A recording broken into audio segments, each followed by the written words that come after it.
Ladies and gentlemen, welcome back to the channel. I am your host, Sleepy Celestial. Now, guys, welcome back to my part 9 of my American Horror Story breakdown of the upcoming season 13. Now, I am so excited to basically talk about this upcoming season. Now, we've been having more and more promotional things for this season, and I guess I have a surprise for you guys tonight. So, as you guys know, we're finally getting a look at the new Big Bad, and like I was saying in my previous video, this is one question before I get started on. Since Mallory literally restarted the entire timeline, does that mean that some of the ghosts remember the original timeline? Or when she went back in time, everyone forgot? That's two questions within the price of one. Because if the ghost still remembers what happened, such as Mr. Patrick March, which is played by Evan Peters. And remember when Michael Langdon walked in to pick up Queenie from the Hotel Cortez, I never saw Mr. Marge so frightened, and he told Queenie, "I think you should go with him," indicating that whatever this new evil it is, he is bringing all of the seasons together. And I might even say characters such as characters that are in cult are going to be, practicing witches, or even warlocks, undercover warlocks. And I think this might be the second version of an alpha. And my other theory is this. Are we going to get two different types of timeline where Mallory is gonna make everyone that is either witches or warlocks basically do the seven wonders? Because remember, I think since Mallory's the only person that remembers everything, she's gonna definitely tell Cordelia that, hey, it would be safer to know where the evil is coming from if we let everybody perform the seven wonders. There's been a lot of pictures coming out lately that shows they're doing the seven wonders. They all on the floor. I guess they're doing the Descension, which is one of the wonders where you go to purgatory or hell and come back. Now, the panel that was shown during the Disney celebration of the upcoming projects, we see that this guy looks like some Doctor Doom type of character. That character is not only seems like he's going to be one of the most powerful things we ever seen, but he is planning to bring all of these different characters together. There's a sneak peek trailer which I'm going to play with you guys, and I will break it down in the best way I can. So in that little trailer, we saw they're showing this magical crazy door, and within that door is the unlucky 13 number.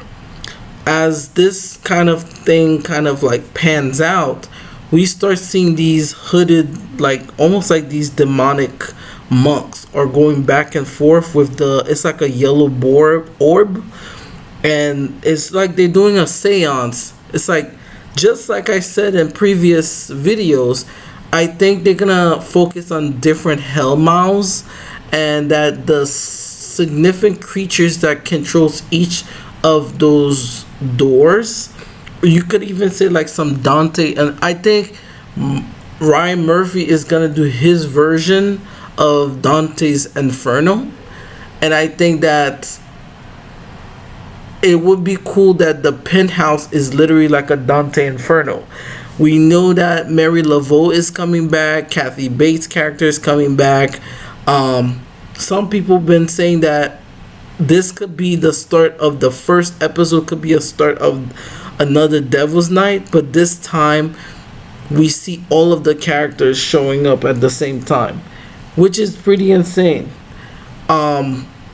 this season is gonna be probably the most successful season that they have. And like I said, Mallory has a strange look in her face, and that we see Cordelia did the same thing. She did the a body astral project, and it seems as if she is staring at something back at her, and it says something this wicked comes, almost as if Cordelia is so terrified of what she is staring at. It seems like she's like, she astral project and she's seeing these different doors. Out of these doors, I think she's gonna give each witch and warlock a mission, just like when she told Madison and Choublé from the Hawthorne School to go to the murder house to basically identify who is Michael Langdon. So I think it's going to be something similar but into a larger scale. She might perform a spell with Mallory to bring back all of the Supremes. And I think we're going to get more abilities from Mallory. Like, for one, I don't think she could only just do Tempest Infinitum. I think Mallory could also bring dead Supremes back, but she would need the connection of the very first Supreme. And I think we're gonna get more backstory that the very first Supreme was like this motherly figure, the Skaha, and over time she separated the both the Coven and the Voodoos, but now she wants everything under one banner. But the Oshore, which is Siobhan's Coven, which is now led by Anna Wilcott, which is the character that Madison Montgomery character plays, which everything is under the title of Penthouse. And I think in the reality that the real name of this season could be like a Dante Inferno type of theme, where each level of that building is a different American Horror Story level, and that they have to search through the realm of the underworld. Now we know, out of all of the gatekeepers, we know Papa Legba the best, and he is the Haitian Loa that governs the gate of hell. And I remember when Papa Legba was like, hey, Cordelia, in order for me to put the spawn of the devil back in his cage, you would have to give me all the witches. And Cordelia was like, I'm not giving you none of my girls. So I think for this season, we're getting this Dante type of Inferno type of season, where we're finally going to start seeing how all of the seasons are merged. Now, I have an interesting take that how is Death Valley and Red Tide connects into this, but I could also say we have two different characters being born here. I think either the aliens are good or they're bad, and then season 8 we had the new Antichrist child. But I'm gonna say this now, we might get the very first alpha character.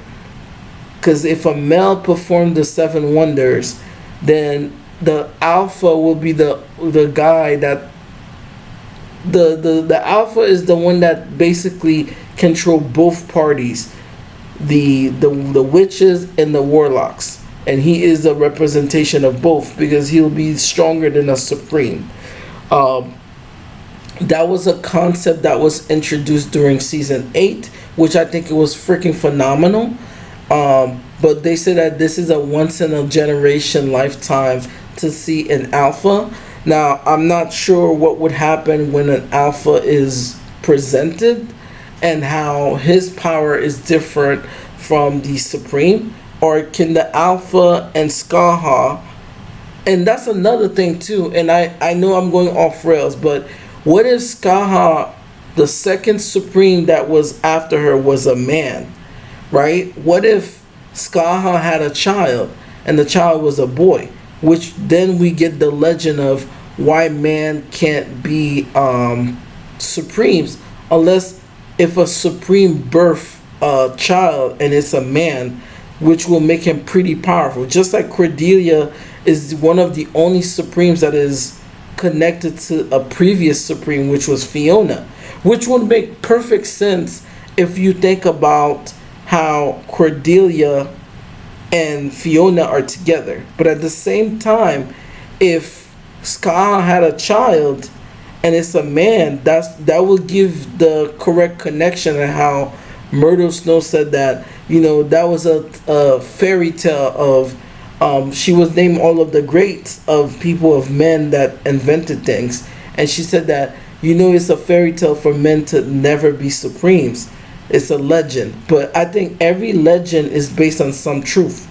And that would be probably one of the biggest revelation, that Skaha's second supreme was a man, therefore was the only man that was able to be a supreme or an alpha. But like and subscribe to the channel. I'll see you guys in the next video. Peace, love, and see you later.